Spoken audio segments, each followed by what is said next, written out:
Sir बच्चों नमस्कार, क्या हाल चाल। आप सभी लोगों का आरडी क्लासेज के यूट्यूब चैनल पर स्वागत है। कैसे हैं आप सभी लोग प्यारे बच्चों। उम्मीद है कि आप लोग स्वस्थ होंगे, मस्त होंगे और अपनी 12वीं बोर्ड की तैयारी जबरदस्त तरीके से करें। देखिए प्यारे बच्चों, मैं आज आप लोगों को पढ़ाने वाला हूँ फिजिक्स से पूछे जाने वाले महत्वपूर्ण डेरिवेशन, अर्थात जो 5 नंबर के प्रश्न आने वाले हैं। तो मैं आप लोगों को करीब 10 प्रश्न बताऊंगा। इस 10 प्रश्न में से प्यारे बच्चों आपके बोर्ड एग्जाम में 5 प्रश्न कंफर्म बनेंगे। इस बात को लिख के रख लीजिएगा। तो इस 5-10 प्रश्न को देखना ना भूलें।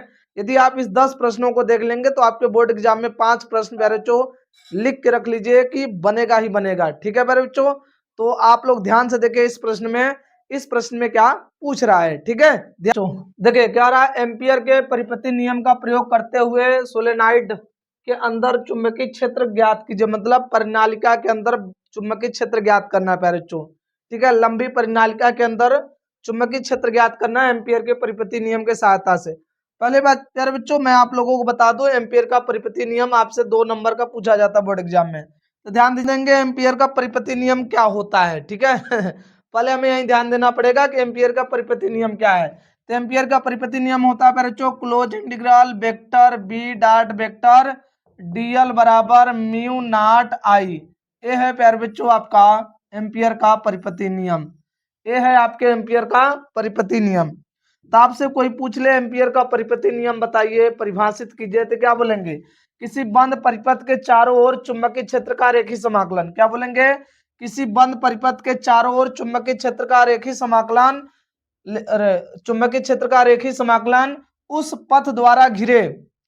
भाई ये तार है, इस तार में इस तरह से धारा बह रहा है, तो इस तरह से हम एक बंद लूप बनाएंगे। तो यही बंद लूप यहाँ पर बच्चों इस धारा में, मतलब इस बंद लूप में जितनी धारा बह रही है उस धारा के म्यू नॉट गुना होता है। देखिए किसी बंद परिपथ के चारों ओर चुंबकीय, देखिए ये बंद परिपथ है ना, इस बंद परिपथ के चारों ओर चुंबकीय क्षेत्र का रेखीय समाकलन उस पथ द्वारा घिरे कुल धारा का म्यू नॉट गुना होता है। उस पथ द्वारा घिरे, देखिए जो पथ है इस पथ द्वारा घिरे कुल धारा का म्यू नॉट गुना होता है। ये हो गया प्यारे बच्चों आपके एम्पियर के परिपति नियम। अब देखिए लंबी परिनालिका के अंदर चुंबकीय क्षेत्र कैसे ज्ञात करना है, इसको ध्यान से देखिए। पहले है एम्पियर के परिपति नियम, आपसे पूछा जाएगा लिखने के लिए 2 नंबर का, तो आप 2 नंबर का परिभाषा लिख लीजिएगा प्यारे बच्चों। ठीक है, तो चलिए अब आगे हम इसके डेरिवेशन की तरफ बढ़ते हैं। आप लोग पहले इतने का स्क्रीनशॉट ले लीजिए प्यारे बच्चों। देखिए इस परिनालिका के कारण उत्पन्न चुंबकीय क्षेत्र की तीव्रता कैसे उत्पन्न करना है, ध्यान से देखिए प्यारे बच्चों। पहले तो आपको एक लंबी परिनालिका बनानी पड़ेगी। क्या बनानी पड़ेगी? लंबी परिनालिका। देखिए परिनालिका एक बेलनाकार पाइप होती है। परिनालिका एक बेलनाकार पाइप होती है जिस पर हम क्या करते हैं, अत्यधिक तारों को लपेट कर बनाते हैं। जिस पर हम क्या करते हैं, अत्यधिक तारों को लपेट कर बनाते हैं। जिस पर हम अत्यधिक तारों को इस तरह से लपेट कर क्या करते हैं, बनाते हैं। जिस पर हम अत्यधिक तारों को इस तरह से लपेट कर बनाते हैं। आप देख रहे हैं इस तरह से इसमें धारा प्रवाहित हो रही है प्यारे बच्चों। देख लेंगे आप नीचे वाले जो इस तरह से लंबाई लगाया गया बेलनाकार का, बेलनाकार के निचले वाले पॉइंट से धारा निकलकर ऊपर वाले पॉइंट के अंदर धारा जा रही है। तो हम इसके एक इस तरह से हम एक ऐसे भुजा बनाएंगे। ध्यान से देखिएगा सभी लोग प्यारे बच्चों, बन गया। अब ध्यान दीजिएगा इस वाले भुजा में, देखिए इस वाले पॉइंट से धारा निकल रही है तो यहाँ पर डाट होगा। जहां से धारा निकलती है उस वाले पॉइंट को हम डाट बनाते हैं, ये डाट हो जाएगा। और ऊपर वाले पॉइंट में धारा जा रही है तो क्या हो जाएगा, क्रॉस क्रॉस क्रॉस क्रॉस। अब बताइए यहाँ पर हमें क्या करना पड़ेगा। यहाँ पर हम प्यारे बच्चों बनाएंगे चुंबकीय क्षेत्र का डायरेक्शन। तो बताइए चुंबकीय क्षेत्र का डायरेक्शन किधर बनेगा। आप ध्यान देंगे प्यारे बच्चों, तो यहाँ पर धारा इसे बाहर की तरफ निकल रहा था, अंगूठा बाहर की तरफ, उंगलियां उधर इंगित कराएंगे जहां चुंबकीय क्षेत्र चाहिए, हमें चुंबकीय क्षेत्र अंदर चाहिए। तो देखिए धक्का किधर लगेगा, हाथ का धक्का इधर लगेगा। ऐसे आप इसके लिए भी बना सकते हैं। देख लीजिए धक्का किधर लगेगा, इधर ही लगेगा। इसका मतलब प्यारे बच्चों यहाँ पर जो चुंबकीय क्षेत्र का डायरेक्शन है वो चुंबकीय क्षेत्र का डायरेक्शन इस तरह से है। चुंबकीय बल रेखाएं इधर निकलेंगी, मतलब किधर जाएंगी, चुंबकीय बल रेखाएं प्यारे बच्चों इस तरफ जाएंगी, इस तरह से। ठीक है, अब हम पता कर पाए कि इस परिनालिका के अंदर चुंबकीय क्षेत्र का डायरेक्शन किधर है, इतना तो हम पता कर लिए। जब हमें इतना बात पता चल गया प्यारे बच्चों तो हम क्या काम करेंगे, हम इसके अंदर एक बनाएंगे बंद लूप। क्या बनाएंगे प्यारे बच्चों? बंद लूप। और इसके अंदर जो बंद लूप बनाया जाता है इस तरह से प्यारे बच्चों आयताकार बंद लूप बनाया जाता है। क्या बनाया जाता है? आयताकार बंद लूप। आयताकार बंद लूप बनाने के बाद P Q R S, अब इस आयताकार बंद लूप में हमें एक डायरेक्शन देना पड़ेगा। उसका डायरेक्शन जिधर चुंबकीय बल रेखाएं जा रही हैं उधर ही बनाएंगे। तो देखिए चुंबकीय बल रेखाएं इधर जा रही हैं तो हम इसके डायरेक्शन को ऐसे ऐसे और ऐसे बना देंगे। यहाँ से ऐसे बनाते हुए मतलब यार जो यहाँ से हम डायरेक्शन ऐसे लेते हुए ऐसे बना देंगे। यहाँ से ऐसे लेते हुए चारों तरफ ऐसे घुमा देंगे। ध्यान दीजिएगा, आप उस वाले भुजा को देख मतलब आप इस वाले भुजा को देखेंगे जो चुंबकीय क्षेत्र के अंदर है। उस वाले भुजा में चुंबकीय बल रेखाएं जिधर जा रही होंगी डायरेक्शन उधर बनाते हुए चारों तरफ ऐसे घुमा देंगे। समझ में हमारी बात? अब ध्यान से देखिए प्यारे बच्चों, आप इस बंद लूप जो दिखाई दे रहा है इस बंद लूप में टोटल 4 भुजाएं हैं। तो चारों भुजाओं में डीएल लंबाई लीजिए। यहाँ पर भी डीएल लंबाई काटेंगे, यहाँ पर भी आप डीएल लंबाई काटेंगे। डीएल लंबाई की डायरेक्शन आपसे पूछा जाएगा तो जो आप इस तरह से एरो बनाए हुए हैं ना वही डीएल लंबाई का डायरेक्शन है। यहाँ पर भी डीएल लंबाई काटेंगे, यहाँ भी डीएल लंबाई काटेंगे। तो सब जगह डीएल लंबाई का डायरेक्शन पहले से वहां बनाया गया है प्यारे बच्चों। ठीक है, आप ध्यान से देखिए। अब किसका नियम लगाएंगे? एम्पियर का परिपथी नियम लिखेंगे। एम्पियर क्या लिखेंगे प्यारे बच्चों? एम्पियर एम्पियर के परिपथी एम्पियर के परिपथी नियम से।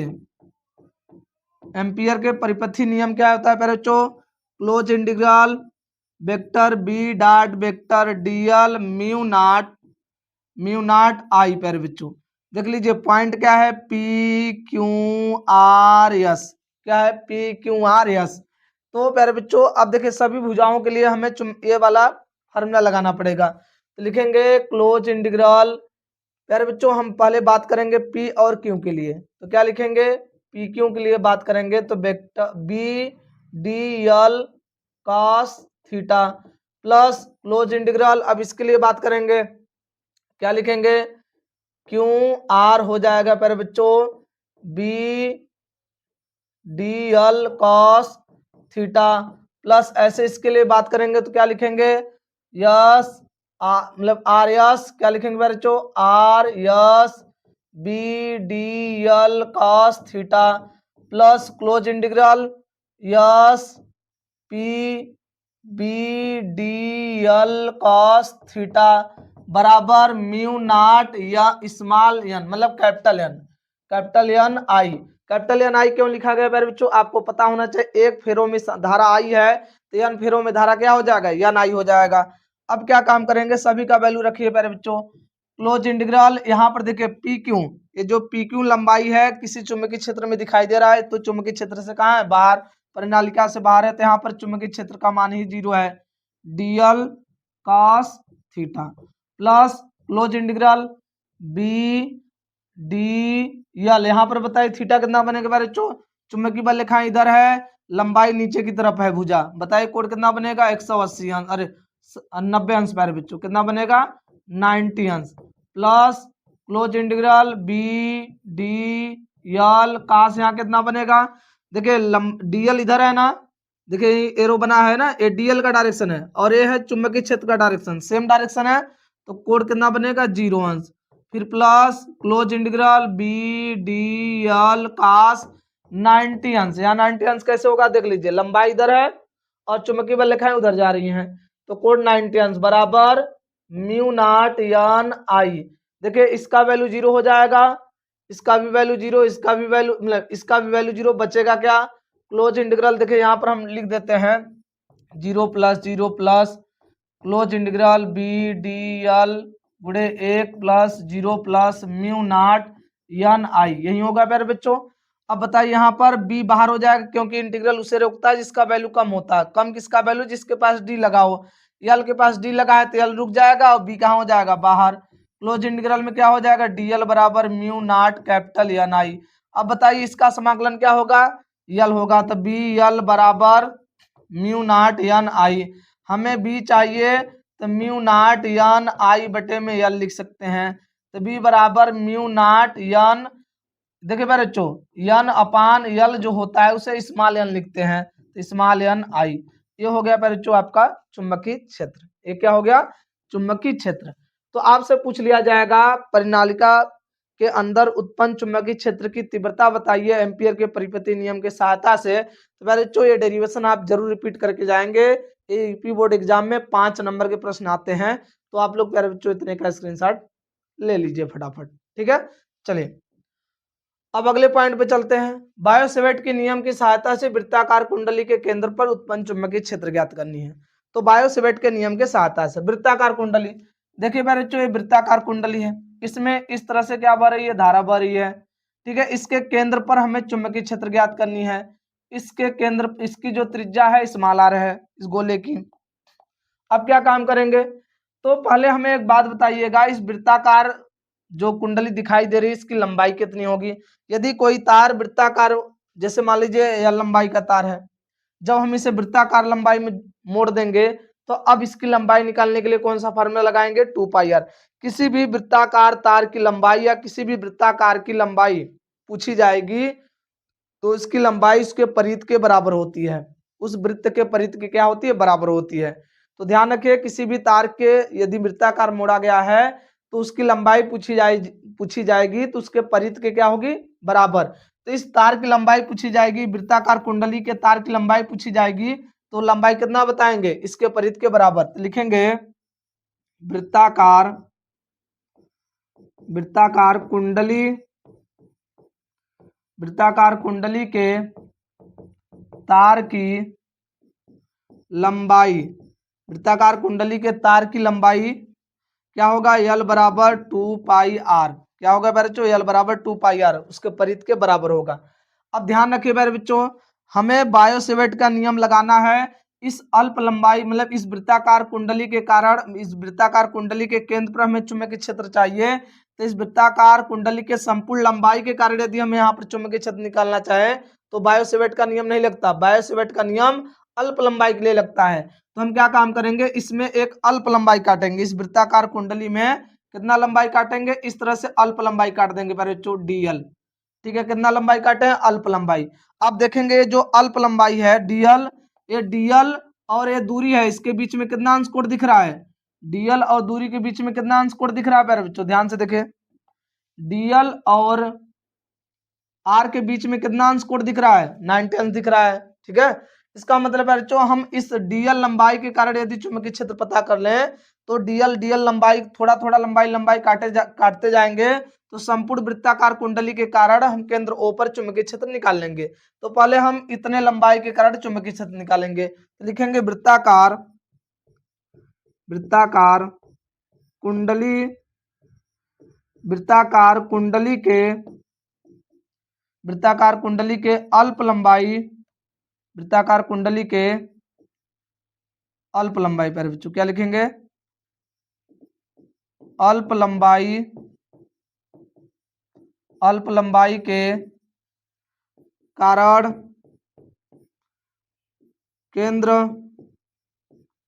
O पर चुंबकीय क्षेत्र क्या होगा? केंद्र O पर चुंबकीय क्षेत्र डीबी बराबर, क्योंकि चुंबकीय क्षेत्र का मान भी कम होगा, लंबाई कम है, डीबी बराबर म्यू नॉट बटे 4πI/DL साइन थीटा बटे में आर स्क्वायर। वैल्यू रखो सभी का, तो क्या रखेंगे बच्चों? डीबी बराबर म्यू नॉट बटे में 4πI/DL साइन 90 अंश का वैल्यू कितना हो? देखिए साइन थीटा यहाँ कितना बनना? 90 अंश, तो साइन 90 अंश बटे में आर स्क्वायर, तो डीबी बराबर कितना हो जाएगा? Mu naught 4πI/DL R square, क्योंकि साइन 90 अंश का वैल्यू कितना होता है? 1। समीकरण प्यारे बच्चों 1, समीकरण ये 2 हो गया। अब एक बात बताइए, इस अल्प लंबाई के कारण चुंबकीय क्षेत्र इतना आया है, तो फिर अल्प लंबाई काटेंगे तो चुंबकीय क्षेत्र का मान इतना ही मिलेगा। तो यदि हम इसके चुंबकीय क्षेत्र के मान को जोड़ देंगे तो क्या संपूर्ण वृत्ताकार कुंडली के कारण चुंबकीय क्षेत्र आ जाएगा? तो थोड़े थोड़े चुंबकीय क्षेत्रों को जोड़ने के लिए, अल्प चीजों को जोड़ने के लिए फिजिक्स में हम लोग इंटीग्रल का प्रयोग करते हैं प्यारे बच्चों। लिखेंगे संपूर्ण वृत्ताकार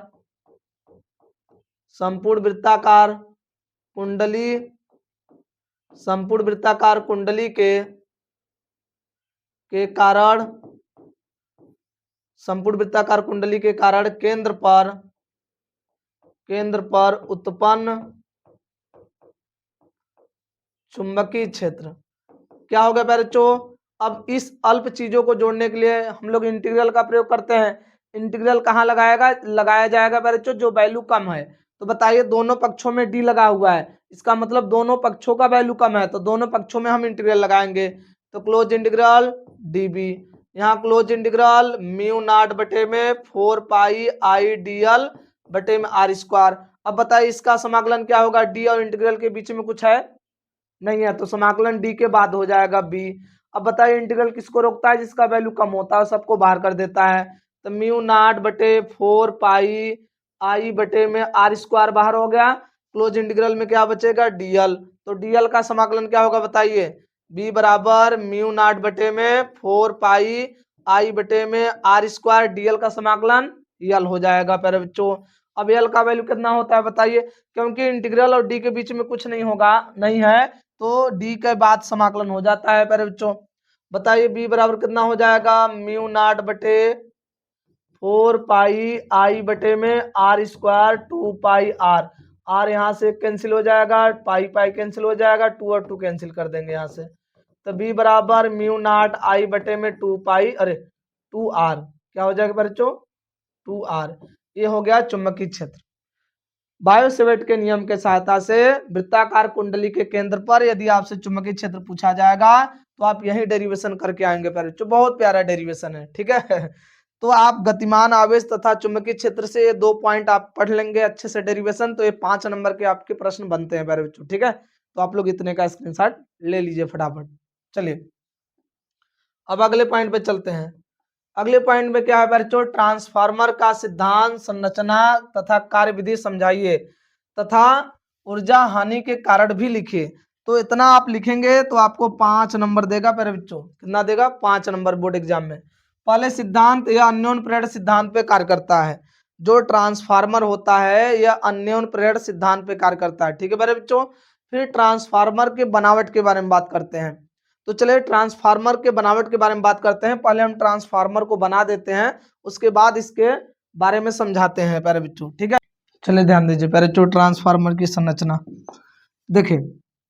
पहले आप इस तरह से आयताकार कुंडली बना देंगे, ठीक है, और फिर इसके अंदर भी एक इस तरह से इसे बना देंगे आप सभी लोग,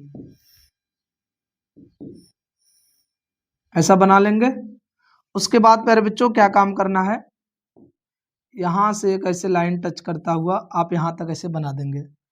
अब प्यारे बच्चों क्या करना है, यहां से इसको ऐसे मिला दीजिएगा, उसके बाद ऐसे पतली पतली लाइनें खींच दीजिए, हो गया पतली पतली लाइनें। अब प्यारे बच्चों क्या काम करना है, यहां से इसके सीध में, इसके सीध में यहां से एक ऐसे लाइन है, ये एकदम इसके सीध में होना चाहिए प्यारे बच्चों, यहां से फिर एक यहां से ऐसे लाइन खींचने के बाद इसको यहां से ऐसे मिला दीजिए, ठीक है। अब प्यारे बच्चों क्या काम करना है, थोड़ा सा इसको ऐसे सीध में इसके ना ऐसे कर देना। अब उसके बाद प्यारे बच्चों क्या काम करना है आप लोगों को, ये इसको भी थोड़ा सा ऐसे। अब प्यारे बच्चों थोड़ा सा इसको देखिए, थोड़ा सा मतलब ध्यान दीजिएगा, चित्र अच्छा बने, कोशिश भी कीजिएगा। अब प्यारे बच्चों अब क्या काम करना है, यहाँ पर भी ऐसे पतली पतली लाइनें खींच दीजिए यहाँ पर, फिर यहाँ से ऐसे ऐसे पतली लाइनें खींच दीजिए, ठीक है। हो गया ट्रांसफार्मर प्यारे बच्चों। अब यहाँ से इस तरह से कुंडली बना दीजिए और यहाँ पर भी इस तरह से कुंडली बना दीजिए, ठीक है। एक प्राथमिक कुंडली के नाम से जाना जाएगा और एक द्वितीय कुंडली के नाम से। मान लीजिए ये आपका द्वितीय कुंडली हो गया और ये आपका हो गया प्राथमिक कुंडली, ठीक है। तो बच्चों क्या आपको समझ में आया कैसे ट्रांसफार्मर बनाने हैं, ऐसे आपको ट्रांसफार्मर बना देने हैं और इसके बगल में ऐसे आप चाहे ऊंचाई और अपचाई ट्रांसफार्मर भी बना सकते हैं, एसी करंट।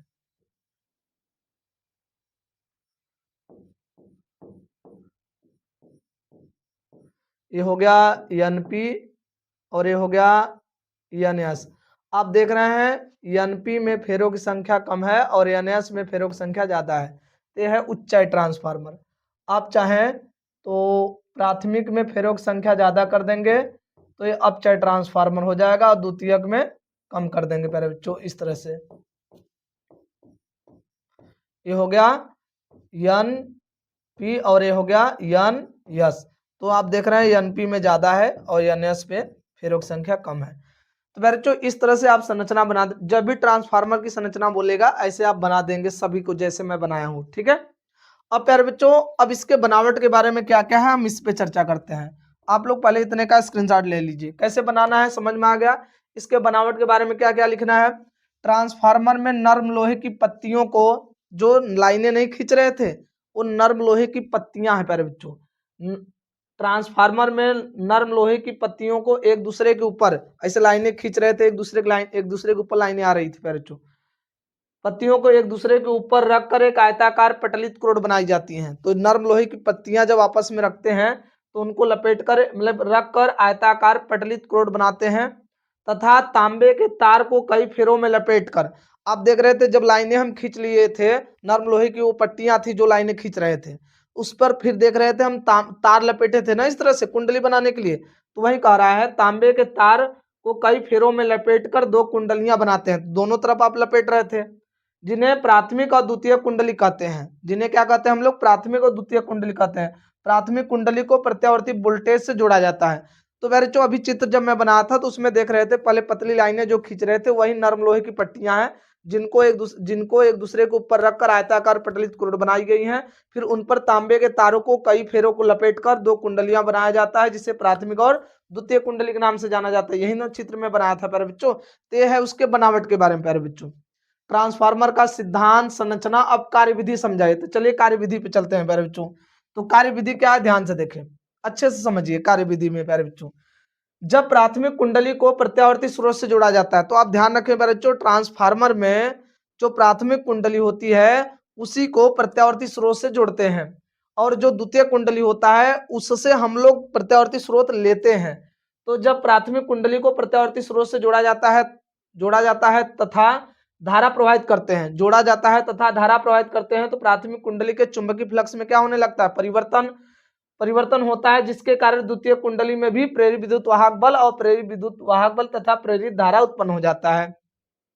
तो बच्चों जब द्वितीय प्राथमिक कुंडली में धारा प्रवाहित प्रत्यावर्ती, जब प्राथमिक कुंडली को प्रत्यावर्ती स्रोत से जोड़ते हैं तो उसमें धारा प्रवाहित करने पर प्राथमिक कुंडली के चुंबकीय फ्लक्स में परिवर्तन होता है और प्राथमिक कुंडली के चुंबकीय फ्लक्स में जब परिवर्तन होता है तो उसी परिवर्तन के कारण ही द्वितीय कुंडली में प्रेरित विद्युत वाहक बल और प्रेरित धारा उत्पन्न हो जाता है। यही अन्योन, क्योंकि अन्योन प्रेरक सिद्धांत पे कार्य करता है प्यारे बच्चों। तो देखिए जब प्राथमिक कुंडली को एक प्रत्यावर्ती स्रोत से जोड़ा जाता है तथा धारा प्रवाहित करते हैं तो कुंडली प्राथमिक कुंडली के चुंबकीय फ्लक्स में परिवर्तन होता है जिसके कारण द्वितीय कुंडली में भी प्रेरित विद्युत वाहक बल उत्पन्न हो जाता है, जिससे प्रेरित विद्युत वाहक बल उत्पन्न हो जाता है जिससे एक प्रेरित धारा भी उत्पन्न हो जाता है।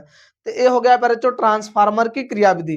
तो ट्रांसफार्मर की क्रियाविधि में बच्चों जब हम प्राथमिक कुंडली में धारा प्रवाहित करते हैं तो उसके, जब प्राथमिक कुंडली में हम प्रत्यावर्ती धारा प्रवाहित करते हैं तो उसके चुंबकीय फ्लक्स में परिवर्तन होता है जिसके कारण द्वितीय कुंडली में प्रेरित विद्युत वाहक बल और प्रेरित धारा उत्पन्न हो जाता है। क्योंकि जब प्राथमिक कुंडली के चुंबकीय फ्लक्स में परिवर्तन होगा तो द्वितीय कुंडली के भी चुंबकीय फ्लक्स में परिवर्तन होता है जिसके कारण द्वितीय कुंडली में प्रेरित विद्युत वाहक बल और प्रेरित धारा उत्पन्न हो जाता है बच्चों। ये है अन्योन प्रेरक सिद्धांत पे कार्य करता है। इसलिए आप द्वितीय कुंडली में धारा नहीं प्रवाहित कर रहे हैं, प्राथमिक में कर रहे हैं, द्वितीयक में फ्लक्स परिवर्तन के कारण उसमें चुंबकीय फ्लक्स परिवर्तन के कारण प्रेरित धारा और प्रेरित विद्युत वाहक बल उत्पन्न हो जा रहा है। यह है प्यारे बच्चों ट्रांसफार्मर की एक प्यारा सा क्रियाविधि। तो आप लोग इस क्रियाविधि को जरूर लिखेंगे, ठीक है। चलिए प्यारे बच्चों अब चलते हैं इसके ट्रांसफार्मर में ऊर्जा की हानियां। इसके बोला इसके कारणों को बताइए। ट्रांसफार्मर में ऊर्जा की हानियां में पहले तांबे में हानि। आप तांबे में हानि कैसे होता है प्यारे बच्चों, आप देख रहे थे जो ट्रांसफार्मर था उसमें जो कुंडलियां बनाई गई हैं वो तांबे के तारों को लपेट कर बनाई गई हैं। तो तांबे के तारों को लपेट कर बनाई गए हैं तो जब वो तार है प्यारे बच्चों तो तार में तार का प्रतिरोध होता है। जब उसमें धारा प्रवाहित करते हैं तो जो तार का प्रतिरोध होता है वो धारा को रोकता है, जिससे प्यारे बच्चों तार गर्म हो जाता है, और तार गर्म होने के कारण जो ऊर्जा है उष्मा के रूप में कहाँ निकलने लगता है, बाहर निकलने लगता है। तो क्या है, ध्यान दीजिए, प्राथमिक तथा द्वितीय कुंडली पर तांबे के तांबे के यहाँ लिखना है, तांबे के तार लपेटे होते हैं। यही तो मैं बोला, प्राथमिक तथा द्वितीय कुंडली पर तांबे के तार लपेटे होते हैं, जिसके प्रतिरोध के कारण धारा प्रवाहित करने पर ऊर्जा में हानि होती है। जिसके प्रतिरोध के कारण धारा प्रवाहित करने पर ऊर्जा क्या होता है, ऊर्जा में हानि होती है। क्योंकि धारा प्रवाहित करेंगे तो जो ऊष्मा होगा, ऊर्जा मतलब कि धारा प्रवाहित करने पर तार गर्म होता है, तार गर्म होने के कारण जो उसका ऊर्जा होगा उष्मा के रूप में कहाँ होने लगता है, क्षय होने लगता है। तो ये बड़ा सिंपल सा प्यारे बच्चों मैं आप लोगों को समझाया हूँ, ज्यादा टेंशन लेने की जरूरत नहीं है। तांबे में हानि, फिर है भौर धराओं में हानि। भौर धराओं में हानि क्या है, ध्यान दीजिए, भौर धराओं में हानि क्या है प्यारे बच्चों, फ्लक्स परिवर्तन होने के कारण नर्म लोहे के क्रोड में भौर धाराएं उत्पन्न हो जाती है। जिस ऊर्जा मतलब जिससे लिखेंगे जिससे ऊर्जा उष्मा के रूप में क्षय हो जाता है, जिससे ऊर्जा उष्मा के रूप में क्षय होता है। देखिए प्यारे बच्चों, जब फ्लक्स परिवर्तन होता है तो क्या होता है, फ्लक्स परिवर्तन होने के कारण जो नर्म लोहे की पट्टियां बनाई गई हैं उसमें भंवर धाराएं उत्पन्न हो जाती हैं, और भंवर धाराएं उस नर्म लोहे की पट्टियों को गर्म करती हैं। तो गर्म करने पर जो उष्मा होता है, जो उसका ऊर्जा होगा उष्मा के रूप में कहाँ निकलने लगेगा, बाहर। भाई भंवर धाराएं क्या करती हैं, भंवर धाराएं चक्करदार धाराएं होती हैं, उसी में ऐसे लगातार घूमती रहती हैं। तो भाई जब उसमें घूमेंगी तो उसका प्रतिरोध क्या हो जाएगा, बढ़ जाएगा। और जब प्रतिरोध बढ़ने का मतलब यह है कि जब धारा बार बार वही रिपीट करेगा, घूमेगा ऐसे चारों तरफ, तो लोहा क्या हो जाएगा, जो नर्म लोहे की पत्तियां हैं वो गर्म हो जाती हैं, और गर्म होने पर जो उष्मा है ऊर्जा के रूप में कहाँ निकलने लगेगी, मतलब जो ऊर्जा है उष्मा के रूप में कहाँ निकलने लगेंगी, बाहर। फिर आगे फ्लक्स में हानि। फ्लक्स में हानि क्या है प्यारे बच्चों, जब प्राथमिक कुंडली से चुंबकीय फ्लक्स पूर्णतः द्वितीय कुंडली में प्रवेश नहीं करता है तो उसे फ्लक्स में हानि कहते हैं। मतलब प्राथमिक कुंडली से चुंबकीय फ्लक्स निकले लेकिन द्वितीय कुंडली में पूर्ण रूप से ना जा पाए तो फ्लक्स में हानि होता है प्यारे बच्चों। तो आप लोगों को यदि फ्लक्स में चुंबकीय ट्रांसफार्मर में हानियों के कारणों के लिखने के बारे में कहेगा तो आप ऐसे सिंपल में सब कुछ लिख देंगे जैसे मैं आप लोगों को बताया हूं, और इसमें इतना ज्यादा सोचना नहीं प्यारे बच्चों। मैं छोटा करके बहुत आसान भाषाओं में आपको समझाया हूं जिससे आपको परेशानी ना हो। आप देख रहे थे ट्रांसफार्मर के, मान लीजिए प्राथमिक कुंडली है और इधर द्वितीय कुंडली है, तो यहाँ से जो फ्लक्स निकलेगा, यदि पूरा फ्लक्स यदि द्वितीयक से नहीं होकर जा पाता, तो पूरा फ्लक्स जब द्वितीयक से नहीं होकर जा पाता है उसी को हम लोग फ्लक्स में हानि कहते हैं, ठीक है। तो बच्चों ट्रांसफार्मर में हानि मैं जिस हिसाब से बताया हूँ एकदम आसान तरीके से, कोई नहीं बताने वाला आप लोगों को। आप लोग पहले इतने का स्क्रीनशॉट लें, ठीक है।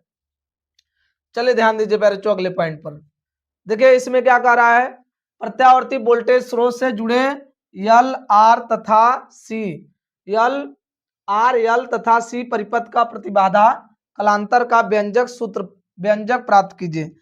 तो ध्यान दीजिए बच्चों, कौन सा परिपथ है, आर यल सी आर है बच्चों। कौन सा परिपथ है, यल सी आर। ध्यान से देखिए बच्चों, एल सी आर परिपथ है। देखें इसको कहते हैं यल, इसको कहते हैं सी, इसको कहते हैं आर। फिर बच्चों जो इसका विभव होता है यल का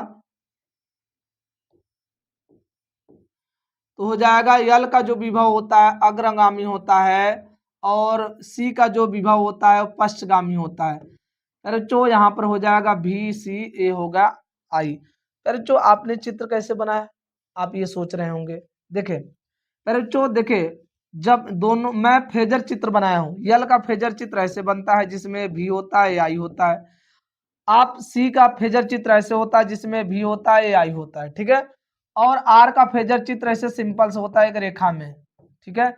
अब इन तीनों को एक साथ मिलाकर देखिए, मैं तीनों का फेजर चित्र बनाया हूं, तीनों को एक साथ ज्वाइंट करके देखिए। जब तीनों को एक साथ ज्वाइंट करेंगे तो आप ज्वाइंट करने पर एक चीज देख रहे होंगे प्यारे बच्चों, जब इन तीनों को एक साथ ज्वाइंट किए होंगे तो आप देख रहे होंगे ऊपर क्या दिख रहा है आपको, VL, नीचे क्या दिख रहा है, VC।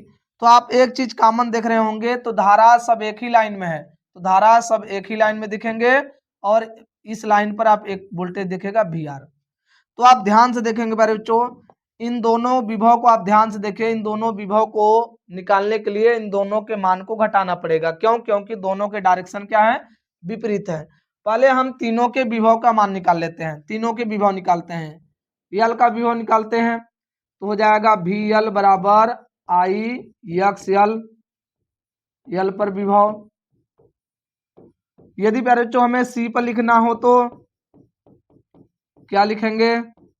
VC बराबर IXC। हमें R पे लिखना हो तो R पर विभव क्या होता है प्यारे बच्चों? VR बराबर I इंटू R।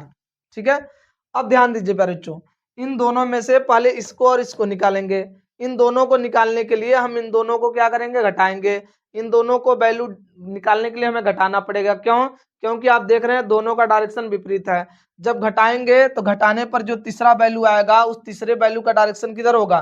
पर जो घटाने पर जो तीसरा मान होता है उसका डायरेक्शन जो ज्यादा वैल्यू होता है उसी की तरफ होता है। तो ज्यादा वैल्यू कौन है? ऊपर वाला। तो इसका जो डायरेक्शन बनेगा वो किधर बनेगा? ऐसे ऊपर की तरफ बनेगा। ऊपर की तरफ होगा VL माइनस VC, इधर क्या जाएगा? VR और I। आप देख रहे हैं जब VL माइनस VC को घटाए हुए हैं तो जो तीसरा वैल्यू आया है वह और जो प्रतिरोध है इसके बीच में कितने अंश कोण बनना है? 90 अंश।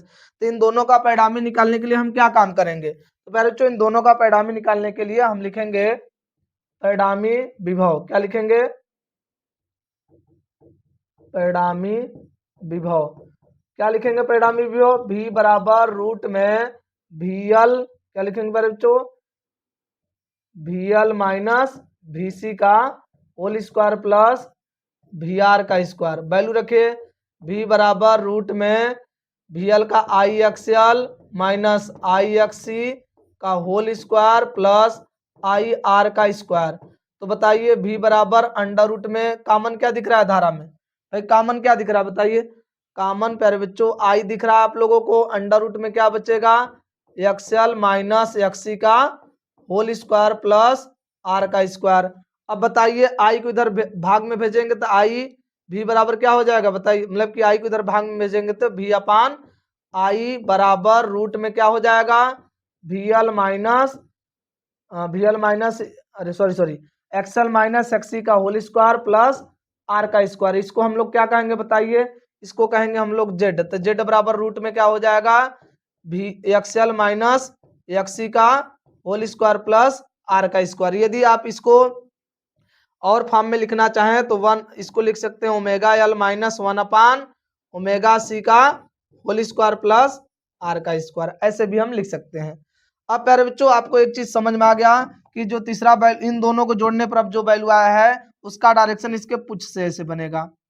ये परिणामी विभव का है, ये इसका। अब बताइए एंगल कितने पर है? फाई। ये धारा से कितना आगे है? फाई कला। अब हमें कलांतर बोला निकालने के लिए। अभी ये प्रतिबाधा आया है। अब कलांतर की बात करेंगे। क्या लिखेंगे बच्चों? कलांतर लिखेंगे। कलांतर कैसे निकालेंगे? tan phi. क्यों tan फाई लिखेंगे बच्चों? क्योंकि देखिए यही ये हमारा लंब है और ये हमारा आधार है। लंब का वैल्यू कितना दिया देख लीजिए। लंब है बच्चों VL माइनस VC, आधार क्या है आपका? VR। तो बताइए क्या हो जाएगा? tan फाई बराबर हो जाएगा IXL माइनस IXC बटे में IR। तो आप I कॉमन ले लेंगे तो I कैंसिल हो जाएगा। तो बच्चों XL माइनस XC बटे में IR II कैंसिल हो जाएगा। tan फाई बराबर XL माइनस XC बटे में R। ये हो गया बच्चों आपका tan फाई कलांतर। तो आप लोगों को बच्चों एक चीज क्लियर हो गया कि हमें कलांतर भी मिल गया और प्रतिबाधा। तो ये बोर्ड एग्जाम में आपसे 5 नंबर का प्रश्न आता है बच्चों कलांतर और प्रतिबाधा निकालने के लिए। समझ रहे हैं हमारी बातों को? तो आप लोग इतने का स्क्रीनशॉट लेना ना भूलें।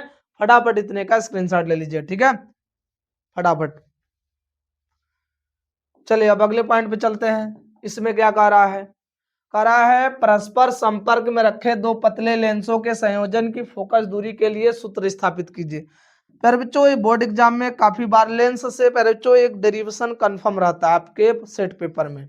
इस बात को लिख के रख दीजिए कि लेंस से एक डेरिवेशन आपके सेट पेपर में कंफर्म रहते हैं, कोई भी सेट पेपर हो एक डेरिवेशन तो निश्चित है प्यारे बच्चों लेंस चैप्टर से।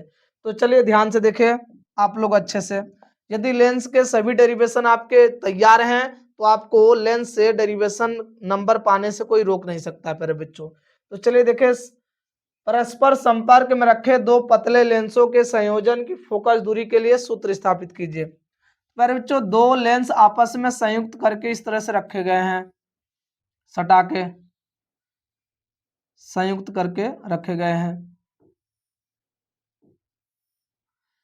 अब प्यारे बच्चों ये L1 लेंस है और ये क्या है L2 लेंस है। अब यहां से मान लीजिए कोई वस्तु यहां पर रखी है ऑब्जेक्ट, जब यहां से प्रकाश चलेगा तो पहले कौन से लेंस पे पड़ेगा, पहले लेंस पर। और ये कौन सा लेंस है, उत्तल लेंस है। उत्तल लेंस प्रकाश किरण को फैलाता है कि मोड़ता है, मोड़ता है प्यारे बच्चों।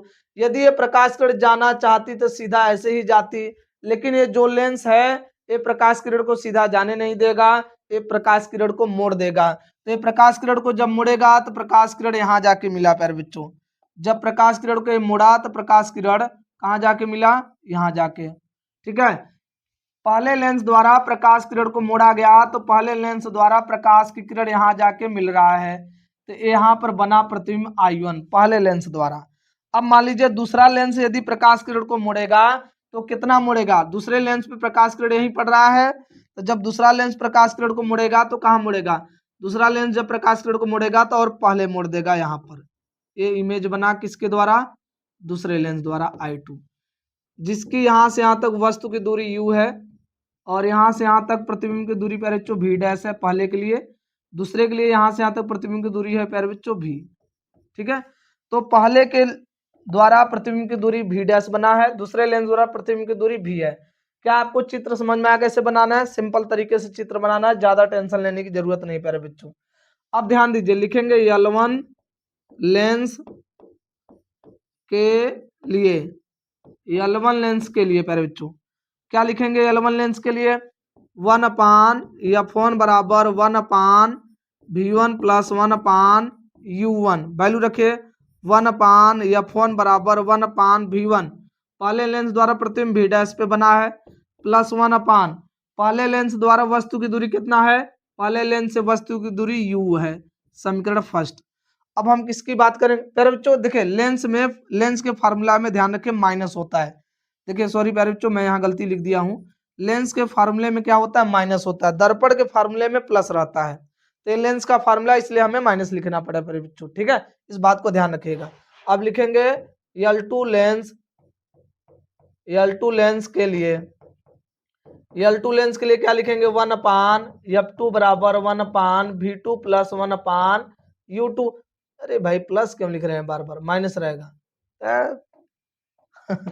दिमाग काम नहीं कर रहा है सर, कोई बात नहीं प्यारे बच्चों, ध्यान देखिए आप सभी लोग क्या काम करना है प्यारे बच्चों, लिखेंगे 1/f2 बराबर 1 बताइए प्रतिबिंब कितना दूरी पर बनना है, पहले लेंस दूसरे लेंस द्वारा प्रतिबिंब बनना है भी दूरी पर, फिर -1 दूसरे लेंस द्वारा वस्तु की दूरी बताइए। तो ध्यान सुनिए प्यारे बच्चों, पहले लेंस द्वारा बना प्रतिबिंब दूसरे लेंस के लिए वस्तु का कार्य करता है, तो पहले लेंस द्वारा जो प्रतिबिंब बना है कितनी दूरी पर बना है, v डैश दूरी पर, तो दूसरे लेंस के लिए ये किसका काम करेगा, वस्तु का, दूसरे लेंस के लिए वस्तु की दूरी पूछी जाएगी तो क्या बताएंगे, v डैश, यहाँ लिख देंगे v डैश, समीकरण हो गया 2। अब इन दोनों समीकरण को जोड़ दीजिए, समीकरण 1 तथा 2 से, समीकरण 1 तथा 2 से जोड़िए 1/f1 प्लस 1/f2 बराबर 1/v डैश माइनस 1/u, फिर plus 1/v minus 1/v dash, v dash cancel हो जाएगा, 1/f1 प्लस 1/f2 बराबर 1/v माइनस 1/u बच रहा है, समीकरण क्या हो गया 3। अब प्यारे बच्चों जब दोनों लेंस को अलग अलग करोगे तो हमें ऐसा समीकरण मिलेगा। अब तुम सोचो जब लेंस को एक साथ संयुक्त करके रखा हो तो क्या प्रतिबिंब दो ठो बनेगा, एक ही प्रतिबिंब बनेगा ना। तो संयुक्त लेंस में क्या होता है, दोनों लेंस आपस में सटे रहते हैं, आपको दिखेंगे नहीं प्यारे बच्चों, एक ही प्रतिबिंब दिखेगा दोनों लेंस को लगाने पर। जब दोनों लेंस आपस में संयुक्त हैं तो लेंस, यदि आप लेंस को आंखों पर लगाएंगे तो चश्मा लगाने पर उसका लेंस का तो आपको एक ही प्रतिबिंब दिखेगा, ना कि दो, भले से संयुक्त लेंस आपस में है। तो प्यारे बच्चों इसका मतलब एक ही चीज हमें दिख रहा है, एक वस्तु एक प्रतिबिंब। तो संयुक्त लेंस के लिए बात करेंगे तो क्या लिखेंगे, संयुक्त लेंस के लिए, संयुक्त लेंस के लिए क्या लिखेंगे बताइए। संयुक्त लेंस के लिए, संयुक्त लेंस में दो लेंस हमें नहीं दिखाई देंगे, एक ही लेंस दिखाई देगा, आपस में मिलकर एक ही लेंस बनाते हैं मेरे बच्चों, हमें एक ही लेंस दिखाई देगा। तो बताइए यहां से यहां तक वस्तु की दूरी u और यहां से यहां तक प्रतिबिंब की दूरी क्या दिखाई देगा, v। तो संयुक्त लेंस के लिए 1/F लिखेंगे, क्योंकि संयुक्त है, बड़ा लेंस है। तो प्रतिबिंब की दूरी v, वस्तु की दूरी u। समीकरण हो गया मेरे बच्चों 4। समीकरण 3 और 4 को मिला दीजिए, ध्यान से देख लीजिए, आपका डेरिवेशन हो जाएगा। क्या लिखेंगे, समीकरण 3 तथा 4 से, समीकरण 3 तथा 4 से प्यारे बच्चों क्या हो जाएगा, 1/F1 + 1/F2 बराबर, इसके स्थान पे क्या लिख देंगे बताइए, 1/F। हो गया प्यारे बच्चों ये डेरिवेशन। इस डेरिवेशन को हम ऐसे भी लिख सकते हैं, P1 + P2 बराबर P। ठीक है, लेंस के क्षमता के रूप में हम डेरिवेशन को लिख सकते हैं। क्या आपको डेरिवेशन समझ में आया कैसे करना है। तो प्यारे बच्चों बहुत प्यारा डेरिवेशन है, आप लोग इसको याद करें। मतलब याद करने का तरीका यह है कि आप डेरिवेशन को प्रैक्टिस करें। आप लोगों को यदि कुछ भी डेरिवेशन नहीं याद है प्यारे बच्चों, तो आप इस लेक्चर से जितना मैं बता रहा हूं बस उतना ही पढ़ लेंगे, तो भी आपके 5 डेरिवेशन मतलब 5 प्रश्न इस लेक्चर से बनेंगे ही बनेंगे आपके बोर्ड एग्जाम में। ध्यान रखिएगा हमारी बात प्यारे बच्चों, ठीक है। आप लोग इतने का स्क्रीनशॉट लें। चलिए अब चलते हैं अगले पॉइंट पर। अगले पॉइंट पर क्या कह रहा है, कह रहा है किसी गोली पृष्ठ पर प्रकाश के अपवर्तन का सूत्र लिखे, इसकी सहायता से पतले लेंस के लिए संबंध बोला है 1/F बराबर n-1 1/R1 - 1/R2। यही बोला है संबंध निकालने के लिए, मेकर फार्मूला पर बच्चों, मेकर सूत्र बोला है डेरिवेशन करने के लिए, ये समझिए।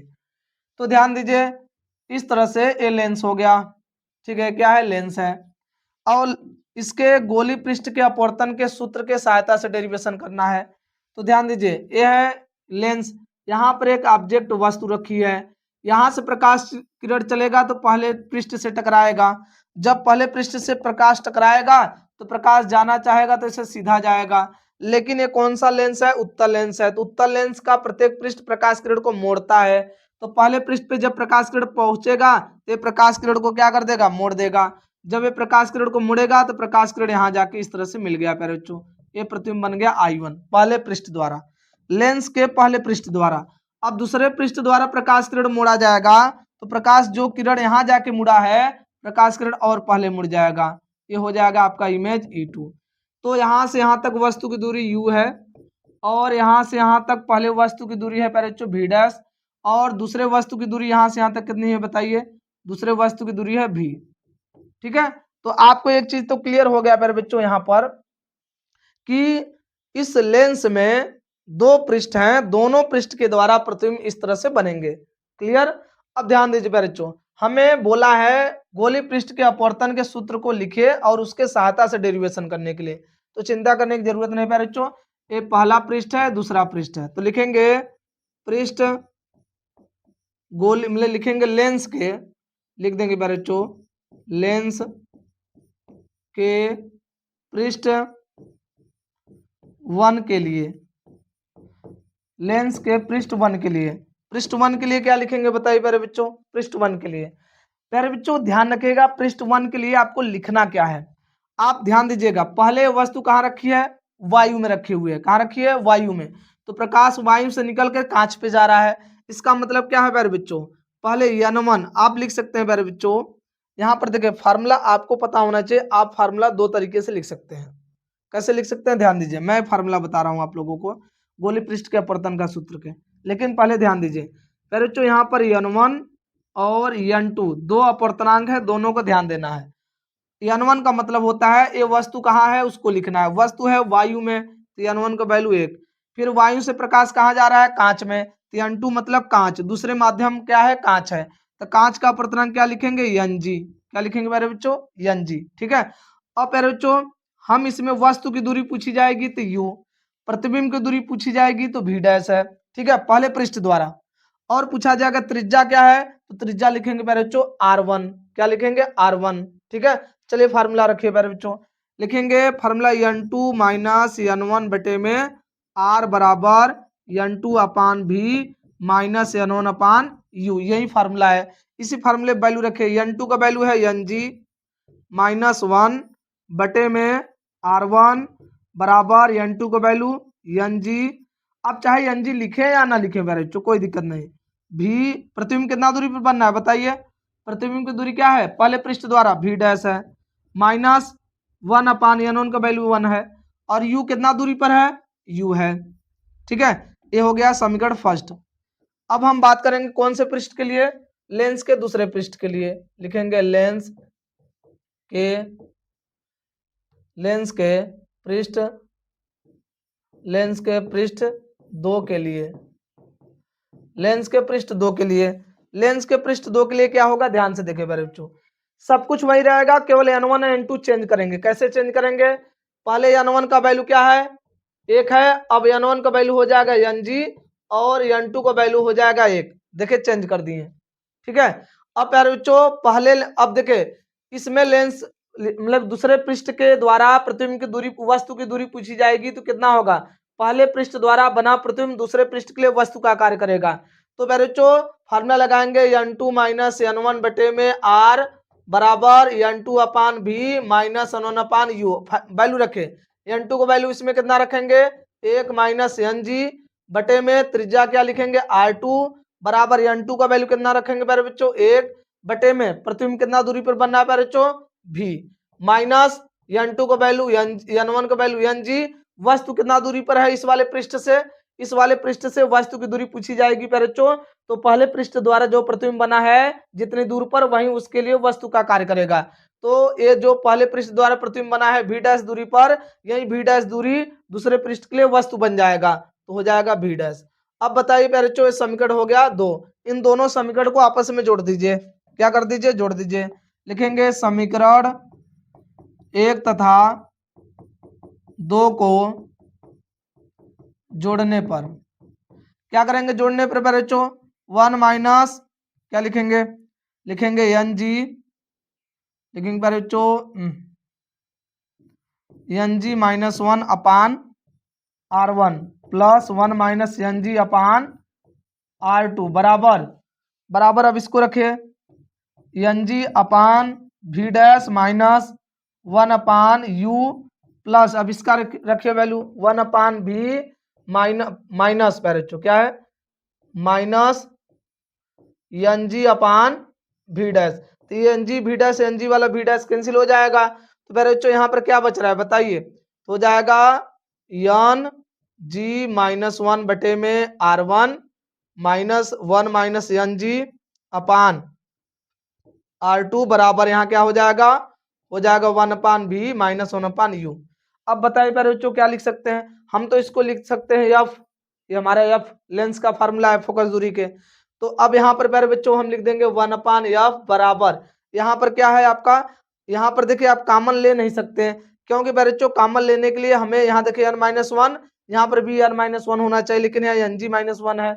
अब क्या काम करेंगे कि यहाँ से कॉमन हो जाए, अब सोचिए यहाँ पर क्या किया जाए कि कॉमन हो जाए, तो प्यारे बच्चों यहाँ का कॉमन देखिए यहाँ प्लस है ना, देखिए यहाँ कॉमन लेना होगा तो क्या काम करेंगे ng को पहले करेंगे 1 को बात करेंगे, मतलब इन दोनों में से माइनस कॉमन ले लीजिए, क्या लिखेंगे ng माइनस 1 बटे में r1, आप यहाँ से यदि माइनस कॉमन लेते हैं तो क्या होता है, तो माइनस कॉमन लेते हैं तो बचेगा ng माइनस 1 बटे में r2, अब माइनस का अंदर गुणा करेंगे फिर यहीं आ जाएगा प्यारे बच्चों, ठीक है। अब बताइए अब तो कॉमन दिख रहा है 1 अपान f बराबर ng माइनस 1 कॉमन दिख रहा है, कोष्टक में बचेगा क्या यहाँ पर 1 अपान r1 और फिर प्यारे बच्चों ये माइनस और प्लस माइनस हो जाएगा 1 अपान r2, यही डेरिवेशन है मेकर फार्मूला प्यारे बच्चों।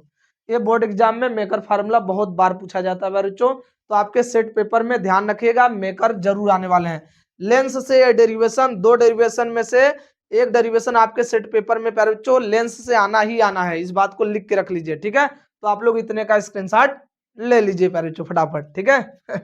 चलिए अब आगे चलते हैं अगले पॉइंट पर, इसमें क्या कह रहा है इस पे हम चर्चा करते हैं। कह रहा है हाइगेंस के द्वितीयक तरंगिकाओं का सिद्धांत लिखे, इसके आधार पर प्रकाश तरंगों के अपवर्तन के नियमों की व्याख्या कीजिए। तो प्यारे बच्चों एक बात मैं आप लोगों को बता दूं, मैं हाइगेंस के द्वितीयक तरंग का सिद्धांत मैं फिजिक्स के फर्स्ट लेक्चर जो अपलोड किया हूँ 1 और 2 और 3 नंबर वाले प्रश्नों में, तो उसमें मैं बताया हूँ। तो यहाँ पर चर्चा नहीं करेंगे, हम केवल इसके व्याख्या अपवर्तन के लिए करेंगे, मतलब डेरिवेशन जो करना है। तो चलिए ध्यान दीजिए प्यारे बच्चों, ध्यान से देखिए। ये है कोई, ये है प्यारे बच्चों आपका अपवर्तक पृष्ठ। क्या है? अपवर्तक पृष्ठ। यह है यस और यस डैश का अपवर्तक पृष्ठ। इस तरह से इस पे कोई प्रकाश तरंगे पड़ रही हैं हाइगेंस के अनुसार। प्यारे बच्चों हाइगेंस का कहना है प्रकाश एक प्रकार का तरंग है, तो इस तरह से यहाँ पे प्रकाश तरंगे पड़ रही हैं। इस तरह से थोड़ा सा सही चित्र नहीं बन पा रहा है भाई। ठीक है, प्रकाश तरंगे पड़ रही हैं तो सही तो चित्र बनना चाहिए। ठीक है, अब ध्यान से देखें, इन चित्रों में आपको एक ध्यान देना पड़ेगा। ये जो पहला तरंग है, जब ये पृष्ठ से टकरा रहा है, दूसरा तरंग कहाँ पहुंचा है इस ये पता करना होगा। तो आप यहाँ से ऐसे एक लंब खींच देंगे। देखिए बच्चों, जब पहला तरंग पृष्ठ ए से टकराया है तो दूसरा तरंग पॉइंट बी पर पहुंचा है। तो जब पहला तरंग पृष्ठ ए से टकरा गया है तो हमें इसका क्या बनाना पड़ेगा? अभिलंब, मतलब नॉर्मल। जब हम इसका नॉर्मल बनाएंगे तो इसके साथ इधर कोण क्या बना रहा है? आई। आपतित किरण के साथ क्या कोण बनता है? आई। तो मेरे बच्चों यहाँ पर भी क्या बन जाएगा? आई। निकाल के देख लीजिएगा, नहीं तो आप समझते रहे, यहाँ पर आई बनेगा। ठीक है, अब बताइए यदि प्रकाश किरण जाना चाहती तो प्रकाश किरण ये वाला सीधा ऐसे ही जाती, लेकिन ध्यान दीजिए ये प्रकाश किरण मान लीजिए ये आपका विरल है और ये क्या है? सघन है। तो प्रकाश किरण कहाँ जाएगी? अभिलंब की ओर झुक के जाएगी। तो अभिलंब कौन है प्यारे बच्चों? यही है। तो प्रकाश किरण सीधा ना जाके अभिलंब की ओर झुक के मतलब ऐसे जाएगी। ये हो गया प्यारे बच्चों, जब प्रकाश तरंग मतलब पहले प्रकाश का तरंग दूसरे माध्यम में पहुंचा है तब का ग्राफ। अब बताइए, जब प्यारे बच्चों पहला तरंगाग्र पृष्ठ से टकराया था तो दूसरा तरंग पॉइंट बी पर पहुंचा है। अब सोचिए, जब दूसरा तरंग पृष्ठ से टकराया है तो पहला तरंग कहाँ पहुंचा है, इसको पता करना होगा। तो हम यहाँ से एक ऐसे लंब डाल देंगे। देखिए यहाँ पर पहुंचा हुआ है, इस वाले पॉइंट का नाम है बी डैश, इस वाले पॉइंट का नाम बी डैश। जब पॉइंट ए डैश पे पहुंचा है, जब पहला तरंगाग्र पॉइंट ए पर पहुंचा था तो दूसरा तरंगाग्र पॉइंट बी पर पहुंचा है।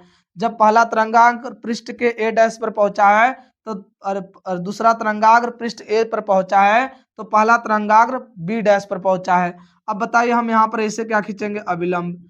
जब हम यहाँ पर अभिलंब खींचेंगे तो ये प्रकाश किरण जाना चाहती तो ऐसे सीधा जाती, लेकिन ये प्रकाश किरण सीधा नहीं जाएगी। क्यों सीधा नहीं जाएगी बताइए? ये अभिलंब की ओर झुक के जाएगी। अभिलंब की ओर झुक के जाने का मतलब कैसे जाएगी बताइए? अभिलंब की ओर झुक के जाने का मतलब ऐसे होकर जाएगी, ऐसे। यही है इसका अभिलंब। तो ए प्यारे बच्चों इसके साथ कौन सा कोण बनाती है? आर। क्या बनाती है प्यारे बच्चों? आर बनाती है। ठीक है, अब प्यारे बच्चों जब इस अभिलंब के साथ इधर कोण आर बना रही है तो बताइए यहाँ पर क्या बनेगा? यहाँ पर भी बन सकता है प्यारे बच्चों आर। जैसे यहाँ पर आई है तो यहाँ आई, यहाँ आर है तो यहाँ आर। ठीक है, अब ध्यान से देखें, इस तरह से यह है परावर्तन के नियम का ग्राफ हाइगेंस के द्वितीयक तरंग के सिद्धांत के आधार पर। अब हम क्या काम करेंगे प्यारे बच्चों, हमें यहाँ पर एंगल आई और एंगल आर निकालना है। तो ध्यान दीजिए ये 90 अंश कोण है, 90 अंश कोण प्यारे बच्चों दोनों त्रिभुज में 90 अंश कोण है। ठीक है, 90 अंश कोण में एक क्या कहलाता है? कर्ण। क्या कहलाता है प्यारे बच्चों? कर्ण। एक बात ध्यान दीजिए, पहले माध्यम में जो प्रकाश का चाल है V1 है, दूसरे माध्यम में जो प्रकाश का चाल है वो क्या है प्यारे बच्चों? V2 है। क्या है? V2। तो पहले यदि पूछा जाएगा टी समय में दोनों माध्यम में तय की गई दूरी बताइए, टी समय में यहाँ से यहाँ कितना दूरी तय करेगा इसको बताइए। तो प्यारे बच्चों समय दिया हो और चाल दिया हो तो दूरी निकालने का फार्मूला क्या होता है? दूरी बराबर चाल गुणे समय। समय यही होता है ना। तो बताओ चाल क्या है? पहले V1 है, फिर समय कितना है बताइए? T हो गया। ठीक है, ऐसे यहाँ पर बताइए इसको यहाँ से यहाँ तक आने में कितना समय लगा, कितना दूरी तय करना पड़ा? चाल क्या है? V2, समय क्या है? T।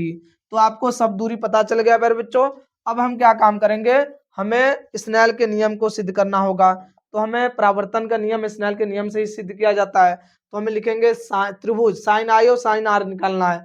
तो त्रिभुज बी ए डैश, त्रिभुज बी ए डैश क्या लिखेंगे साइन आई, देखिए साइन आई बन रहा है ना, साइन आई बराबर लंब बटा कड़ होता तो लंब ये हमारा हो जाएगा सामने का, ठीक है, लंब क्या हो जाएगा सामने का, क्योंकि कोण के सामने का लंब होता है तो बी ए डैश और कड़ क्या हो जाएगा ए और ए डैश, ए डैश। वैल्यू बताइए, इसका वैल्यू यहां से यहां तक है v1 t बटे में ए डैश। अब क्या लिखेंगे प्यारे बच्चों, त्रिभुज बी डैश, फिर प्यारे बच्चों ए डैश, फिर प्यारे बच्चों ए, ठीक है। तो यहाँ क्या लिखेंगे साइन आर बराबर, देखिए यहाँ एंगल आर बन रहा है ना, तो एंगल के सामने का कड़ होता है, अरे एंगल के सामने का लंब होता है तो क्या है ए बी डैश और कड़ तो यही होगा दोनों त्रिभुज के लिए ए डैश। बताइए इसका वैल्यू कितना है v2 t बटे में ए डैश। अब क्या काम करेंगे, इन दोनों का भाग दे दीजिए, लिखेंगे समीकरण 1 तथा 2 से इन दोनों का भाग दीजिए, लिखेंगे साइन आई बटे में साइन आर। साइन आई का वैल्यू बताइएगा, साइन आई का वैल्यू है प्यारे बच्चों v1 t बटे में ए डैश बटे में v2 t बटे में ए डैश, ए डैश कैंसिल, टी और टी कैंसिल हो जाएगा। तो बताइए क्या बच रहा है प्यारे बच्चों, क्या बच रहा है, साइन बचेगा साइन आई बटे में साइन आर बराबर v1 बटे में v2। ये हो गया प्यारे बच्चों आपका परावर्तन के नियम का और अपवर्तन के नियम का निगमन हाइगेंस के द्वितीय तरंगिका सिद्धांत से। आपसे बोलेगा तो आप सिंपल तरीके से चित्र बना के ऐसे आप व्याख्या डेरिवेशन कर सकते हैं। चित्र का ही आपको प्यारे बच्चों यदि 5 नंबर का प्रश्न पूछेगा तो चित्र का ही आपके 2 नंबर दे देंगे केवल आपके चित्र बनाने पर, ठीक है। तो प्यारे बच्चों आप लोग इतने का स्क्रीनशॉट लें, फिर हम अगले पॉइंट पर चलते हैं, ठीक है। चलिए अब आगे ध्यान से देखिए प्यारे बच्चों, इस पॉइंट में क्या कर रहा है, यंग के द्विछिद्र रेखा प्रयोग की सहायता से फ्रिंज की चौड़ाई ज्ञात कीजिए। यंग के द्विछिद्र रेखा प्रयोग के सहायता से यंग की मतलब की फ्रिंज की चौड़ाई ज्ञात कीजिए। तो ध्यान से देखिए, आप लोग बस ध्यान से देखते रहें, डेरिवेशन होता जाएगा, परेशान होने की जरूरत नहीं है, ठीक है, परेशान होने की जरूरत ही नहीं है प्यारे बच्चों। और देखिए यहाँ पर 2 स्रोत हैं S1 और S2, S1 S2 जिनके बीच की दूरी स्मॉल डी है, इसका मध्य पॉइंट है जहां पर केंद्रीय मतलब जहां पर प्यारे बच्चों क्या बनता है समपोषी व्यतिकरण होता है। और हमें इस पॉइंट पर ज्ञात करना है, इसके केंद्र से y दूरी पर बताना है कि कौन सा समपोषी होगा कि विनाशी होगा। हम दोनों स्रोत के लिए इस पॉइंट का हम पथांतर निकालेंगे। तो दोनों स्रोत से इस पॉइंट की दूरी कितनी है, दोनों का पथ देखें, आप देख रहे हैं दोनों स्रोत से दोनों पथ की जो लंबाइयां है वो सेम नहीं है, इनके पथ का अंतर 0 आएगा नहीं, 0 आता तो समपोषी हो जाता, 0 नहीं आ रहा है तो किसके पथ बड़े हैं S2 के कि S1 के, S2 के पथ बड़ा है।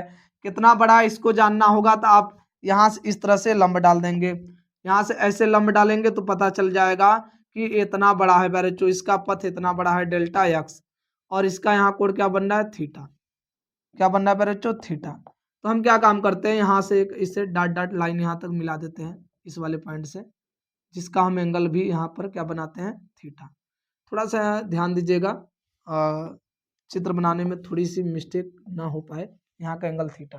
तो आप ध्यान दीजिए प्यारे बच्चों, इस तरह से ये आपका त्रिकोण की चित्र हो गया। ये पर्दा है, क्या है प्यारे बच्चों पर्दा, और जिसका यहाँ से यहाँ तक दूरी क्या है कैपिटल, क्या है प्यारे बच्चों कैपिटल डी है, क्या है कैपिटल डी है, ठीक है। अब ध्यान से देखिए, हमें दोनों जगह के एंगल को निकालकर और समीकरण को बैलेंस करना है। कैसे, ध्यान दीजिए, पहले हम त्रिभुज की बात करते हैं। पहले त्रिभुज क्या लिखेंगे प्यारे बच्चों S1 S2, इस वाले पॉइंट का नाम रख देते हैं A, S1 S2 A में। अब बताइए यहाँ पर हम किसका यूज करेंगे प्यारे बच्चों, हमें क्या दिया है लंब, यही लंब है ना, लंब दिया है और कड़ दिया है, तो लंब और कड़ किस में होता है साइन में, तो लिखेंगे साइन थीटा बराबर लंब बटा कड़, लंब क्या है हमारा S2A, कड़ क्या है S1 और S2। अब बताइए क्या हो जाएगा मेरे बच्चों, अब वैल्यू बताइएगा, लिखेंगे साइन थीटा बराबर मेरे बच्चों बताइए क्या हो जाएगा, इसका वैल्यू लंब का वैल्यू डेल्टा x बटे में स्मॉल डी। अब ध्यान रखेंगे प्यारे बच्चों, मैं आपसे एक बात बोला था, यदि एंगल का वैल्यू यहाँ पर एंगल बहुत कम बनता है प्यारे बच्चों, साइन में यदि एंगल बहुत कम बनता है तो उसका जो मान होता है, जितना एंगल होता है साइन का उतना ही मान हो जाता है। तो साइन थीटा का मान पूछा जाएगा तो थीटा ही होगा, क्योंकि यहाँ पर एंगल का मान कम है। हो गया बच्चों डी। अब ऐसे ही क्या निकालेंगे बताइए, ऐसे आप इस वाले एंगल के लिए बात करेंगे, लिखेंगे त्रिभुज इस वाले एंगल का, इस पॉइंट पर नाम रख देते हैं, इसका नाम ओ है, इस वाले पॉइंट का नाम रख देते हैं क्यू। तो लिखेंगे त्रिभुज क्यू पी ओ में, दिख रहा है त्रिभुज क्यू पी ओ में। तो क्या लिखेंगे बच्चों, टैन, क्योंकि लंब दिया है, ये लंब है थीटा है ना, थीटा के सामने का ये लंब, और लंब और यहाँ से यहाँ तक हमें लंबाई आधार दिया है, तो क्या लिखेंगे टैन थीटा बराबर लंब बटा आधार। तो लंब क्या है बच्चों ओपी, आधार कितना है क्यू ओ। तो वैल्यू रखिए टैन थीटा बराबर ओपी का मान वाई है और इसका ओ क्यू का मान है डी, कैपिटल डी। अब एक बात बताइए, मैं बोला था यदि एंगल का वैल्यू कम हो रहा है तो चाहे साइन हो चाहे टैन हो, जो उसका एंगल होगा वही उसका मान बन जाएगा। तो टैन थीटा का मान पूछा जाएगा तो थीटा वाई बटे में डी। अब ये समीकरण हो गया एक, ये समीकरण हो गया दो, इन दोनों को मिला दीजिए, तो लिखेंगे समीकरण एक तथा दो से, समीकरण एक तथा दो से। तो बच्चों इसके स्थान पे क्या लिखेंगे, लिखेंगे हो जाएगा डेल्टा एक्स बटे में स्मॉल डी बराबर वाई बटे में कैपिटल डी। हमें वाई चाहिए तो हम क्या वाई बराबर डेल्टा एक्स पर बच्चों कैपिटल डी बटे में स्मॉल डी लिख सकते हैं, ऐसे समीकरण बनाकर वाई का वैल्यू निकालना हो तो। यस, अब हम प्यारे बच्चों डेल्टा एक्स लिखेंगे यानवी दीप्त फ्रिंज के लिए, यानी दीप्त फ्रिंज के लिए बात करेंगे तो डेल्टा एक्स का वैल्यू होता है यन लैम्डा। यहाँ लिखेंगे वाई बराबर, यहाँ लिखेंगे वाई वन बराबर, क्या लिखेंगे वाई वन बराबर हो जाएगा यन लैम्डा कैपिटल डी बटे में स्मॉल डी, समीकरण फर्स्ट। फिर अब क्या बात करेंगे यन प्लस वन वी, मतलब एक पहले एक से ज्यादा दीप्त फ्रिंजो फ्रिंज के लिए, तो क्या होगा फिर बच्चों यहाँ पर हो जाएगा y2 बराबर, जहां अब यहाँ पर डेल्टा एक्स का वैल्यू कितना रखेंगे बताइए, डेल्टा एक्स का वैल्यू रखेंगे n प्लस वन लैम्डा, मतलब पहले n लैम्डा रख रहे थे, अब एक प्लस जोड़ के रखेंगे, तो y2 बराबर कितना हो जाएगा n plus one lambda capital D बटे में स्मॉल डी, समीकरण दो हो गया। अब मतलब इस समीकरण दो क्या बनाएंगे, इसको कुछ और समीकरण दे देते हैं, क्योंकि पहले से समीकरण बना हुआ है, एक और दो पहले से बनाए हुए हैं प्यारे बच्चों, इसको तीन बोल देते हैं, इसको चार। अब इन दोनों के फ्रिंज की चौड़ाई बोला है ना, तो इन दोनों को घटा दीजिए, लिखेंगे फ्रिंज की चौड़ाई, फ्रिंज की चौड़ाई क्या लिखेंगे W बराबर y2 माइनस y1, तो W बराबर n plus one lambda capital D बटे में स्मॉल डी, फिर plus n lambda capital D बटे में स्मॉल डी। आप कॉमन क्या दिख रहा है आप लोगों को प्यारे बच्चों, W बराबर लैम्डा कैपिटल डी बटे में small D common, n plus one minus n, तो n और n कैंसिल हो जाएगा, W बराबर क्या हो जाएगा लैम्डा, W बराबर पर बच्चों लैम्डा कैपिटल डी बटे में स्मॉल डी। ये हो गया आप लोगों के फ्रिंज के चौड़ाई के सूत्र का निगमन प्यारे बच्चों। तो क्या आपको समझ में आ गया फ्रिंज की चौड़ाई के सूत्र का निगमन कैसे करना है, सिंपल तरीके से आपको इस तरह से करना है। बोर्ड एग्जाम में आपको 5 नंबर ये देकर जाएगा। ये डेरिवेशन बहुत प्यारे डेरिवेशन होते हैं प्यारे बच्चों, जो यूपी बोर्ड एग्जाम में लगातार पूछे जाते हैं, ठीक है। तो आप लोग इतने का स्क्रीनशॉट लें प्यारे बच्चों। अब आगे चलते हैं, इस वाले पॉइंट पर देखिए क्या कह रहा है, कह रहा है प्रकाश वैद्युत प्रभाव क्या है, इसके नियम लिखिए, आइंस्टीन के प्रकाश वैद्युत प्रभाव के समीकरण को स्थापना कीजिए। पहले प्रकाश वैद्युत प्रभाव क्या है ये पूछा है, तो ध्यान रखें बच्चों, मैं प्रकाश वैद्युत प्रभाव की परिभाषा पहले लेक्चर में बता दिया हूँ। मतलब जब किसी धातु के पृष्ठ पर प्रकाश पड़ता है तो धातु के पृष्ठ से इलेक्ट्रॉन बाहर निकलने लगते हैं, प्रकाश के इस घटना को प्रकाश वैद्युत प्रभाव कहते हैं। ये हो गया प्यारे बच्चों। और प्रकाश वैद्युत प्रभाव के नियम क्या है, तो प्यारे बच्चों प्रकाश वैद्युत प्रभाव के नियम क्या है, ध्यान से देखिए आप लोग प्यारे बच्चों, आपको 3 नियम यही लिखने हैं प्रकाश वैद्युत प्रभाव के नियम में। पहला, धातु के पृष्ठ से उत्सर्जित इलेक्ट्रॉनों की संख्या आपतित प्रकाश की तीव्रता पर निर्भर करती है। मतलब इसका ये कहना है कि यदि किसी धातु के पृष्ठ से यदि आप इलेक्ट्रॉन निकालना चाहते हैं ज्यादा संख्या में, तो वहां पर उतना ही ज्यादा प्रकाश को भेजिए। मतलब जितना ज्यादा प्रकाश उस पर पड़ेगा उस धातु से उतना ही ज्यादा इलेक्ट्रॉन बाहर निकलेंगे। तो धातु के पृष्ठ से उत्सर्जित इलेक्ट्रॉनों की संख्या आपतित प्रकाश की तीव्रता पर निर्भर करता है। जितना ज्यादा आप मात्रा बढ़ाएंगे इलेक्ट्रॉन उतना ज्यादा निकलेगा। दूसरा, धातु के पृष्ठ, जैसे ही धातु के पृष्ठ पे इलेक्ट्रॉन आपतित होता है तुरंत ही इलेक्ट्रॉन वहां से बाहर निकलता है, उनके बीच में कोई समय नहीं लगता है। धातु के पृष्ठ पर आपतित प्रकाश तथा उत्सर्जित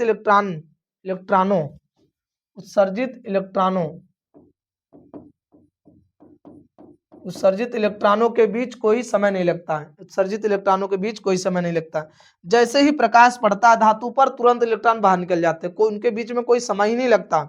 ऐसा नहीं कि प्रकाश पड़ा उसके बाद इलेक्ट्रॉन सोचा चलो ठीक है चलते हैं कोई बात नहीं, तो ऐसा कुछ नहीं होता। पर जो तुरंत पड़ेगा तुरंत बाहर निकलेगा। तीसरा का, आपतित प्रकाश की आवृत्ति देहली आवृत्ति से कम होती है तो धातु के पृष्ठ से इलेक्ट्रॉन बाहर नहीं निकलते। जैसे मान लीजिए इस धातु का देहली आवृत्ति है 5 हर्ट्ज और इस पे जो प्रकाश पड़ रहा है 3 हर्ट्ज का, तो बच्चों इस धातु के पृष्ठ से इलेक्ट्रॉन बाहर नहीं निकलेंगे। मतलब ये धातु का देहली आवृत्ति है और ये आपतित प्रकाश की आवृत्ति है। आपतित प्रकाश की आवृत्ति जब ज्यादा होगा देहली आवृत्ति से तभी इलेक्ट्रॉन धातु से बाहर निकलेंगे, अन्यथा इलेक्ट्रॉन धातु से बाहर नहीं निकलेंगे प्यारे बच्चों। तो प्रकाश वैद्युत प्रभाव के 3 नियम आप लोगों को याद रखने हैं। प्रकाश वैद्युत प्रभाव की परिभाषा और प्रकाश वैद्युत प्रभाव के नियम, 3 नियम आपको एकदम अच्छे तरीके से याद रखना है प्यारे बच्चों। अब प्रकाश वैद्युत प्रभाव के लिए समीकरण हम निगमन करते हैं इसके, पहले आप लोग इतने का स्क्रीनशॉट लें, ठीक है।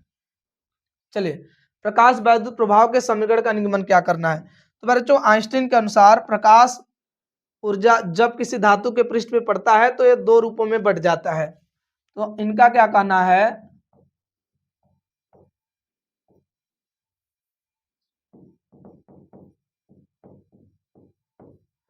आइंस्टीन के अनुसार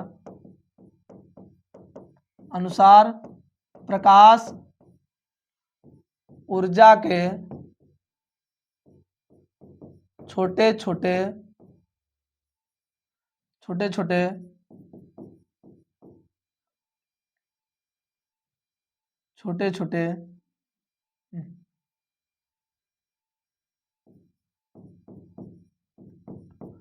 पैकेटों के रूप में चलता है जिसकी ऊर्जा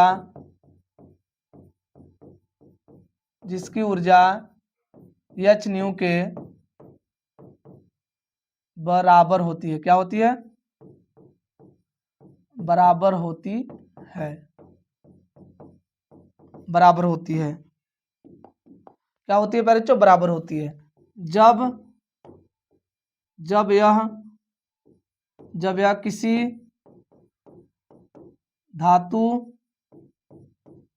किसी धातु पृष्ठ पे पड़ता है तो धातु पृष्ठ पर पड़ता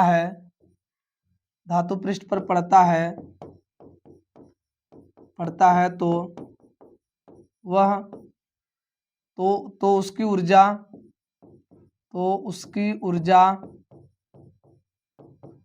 2 रूपों में खर्च हो जाती है। कैसे बारे बच्चों, ध्यान से देखिए। ये धातु है, इस पे जब प्रकाश पड़ता है ई बराबर, तो इसकी ऊर्जा 2 रूपों में खर्च होती है। इसकी ऊर्जा एच नहीं होती है, तो इसकी ऊर्जा 2 रूपों में खर्च होती है। एक धातु के कार्यफलन में, एक इलेक्ट्रॉन को बाहर निकालने में। मतलब धातु के कार्यफलन में अब एक इलेक्ट्रॉन जब बाहर निकलता है उसको गति कराने में। तो इसकी ऊर्जा कितने रूपों में खर्च हो रही है, ई बराबर खर्च हो रही है प्यारे बच्चों के प्लस डब्लू। अब देखिए इसकी ऊर्जा होगी एच न्यू और ये के होगा और इसकी ऊर्जा होगी एच न्यू डब्लू, मतलब एच न्यू नॉट। अब बताइए हमें के चाहिए तो हम के बराबर लिखना चाहेंगे तो इसको भाग में भेज देंगे इधर, H nu minus H new not. अब बताइए कॉमन क्या दिख रहा है बच्चों, एच कॉमन दिख रहा है, न्यू माइनस न्यू नॉट हो गया। अब इसका फार्मूला क्या होता है, गतिज ऊर्जा का फार्मूला होता है half M V max square बराबर H nu minus nu naught. यही आपको डेरिवेशन करने के लिए बोला है प्यारे बच्चों। तो आपसे पूछा जाएगा आइंस्टीन के समीकरण के निगमन कीजिए, तो आप ऐसे ही करेंगे, ऐसे छोटी सी बातें जरूर लिखेंगे आप, ठीक है। तो ध्यान रखें प्यारे बच्चों, ये है आपके आइंस्टीन के समीकरण के निगमन, ठीक है। तो आप लोग फटाफट इतने का स्क्रीनशॉट लें प्यारे बच्चों। आपको मैं एक बात बता दूं कि आपको एक चीज ध्यान रखना पड़ेगा, कभी कभी प्यारे बच्चों डी ब्रागली तरंग दैर्ध्य के सूत्र का निगमन पूछ लेगा। तो डी ब्रागली तरंग दैर्ध्य के सूत्र का निगमन आप एक बार जरूर देख कर जाएंगे, हमारी बात जरूर मान लीजिए प्यारे बच्चों, ठीक है। तो चलिए ध्यान से देखिए, इसमें क्या है, पीएन संधि डायोड के पूर्ण तरंग दिष्टकारी के रूप में समझाइए। तो चाहे प्यारे बच्चों पीएन संधि तरंग दिष्टकारी या अर्ध तरंग दिष्टकारी कुछ भी पूछेगा, यदि आपको कोई एक तरंग दिष्टकारी वाला याद है तो वही लिख दीजिए, चाहे जो पीएन संधि से कुछ भी पूछे तो आपको जो भी एक पीएन संधि का एक क्रियाविधि रट लीजिए और वही आप लिख के चले आइएगा। अब ध्यान से देखिए प्यारे बच्चों, इस चित्र में पहले ध्यान से देखिए चित्र को।